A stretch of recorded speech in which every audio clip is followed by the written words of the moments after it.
বিশাল ব্যাপ্ত বিস্তৃত চারপাশ জুড়ে ক্লান্ত পথিকেরা এসে শরীর জুড়াতো, কেউ কেউ ঘুমিয়েও পড়ত।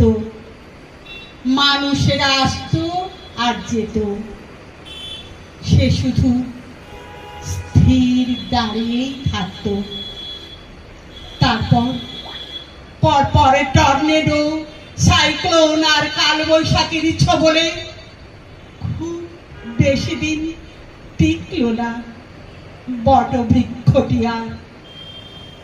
ডালপালা ভাঙতে ভাঙতে ক্রমশ জীর্ণ শীর্ণ ভঙ্গুর বটবৃক্ষটি মরে গেল একদিন।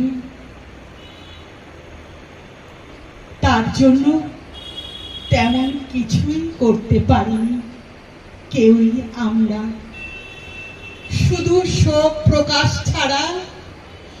আর এখন যখন আমি পরিপূর্ণ, কিছু করি অনেকের জন্য, অথচ তার জন্য পারিনি তেমন কিছুই করতে। এক অমোঘ কষ্ট আমাকে তাড়িয়ে নিয়ে ফেরে কৈশোর থেকে যৌবনে, জীবন থেকে জীবনে। এখন শুধু কষ্টের জল ফোঁটা নিত্য গোপনে মুছি। আর আমি ভালোবাসি তোমাকে, আমার বটবৃক্ষ বাবা।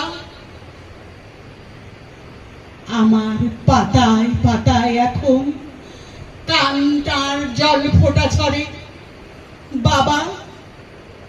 তোমাকে যখন মনে পড়ে আমার খুব কষ্ট হয় বাবা। তুমি ক্ষমা করো বাবা আমাকে, আমাদেরকে ক্ষমা করো, ক্ষমা করো বাবা।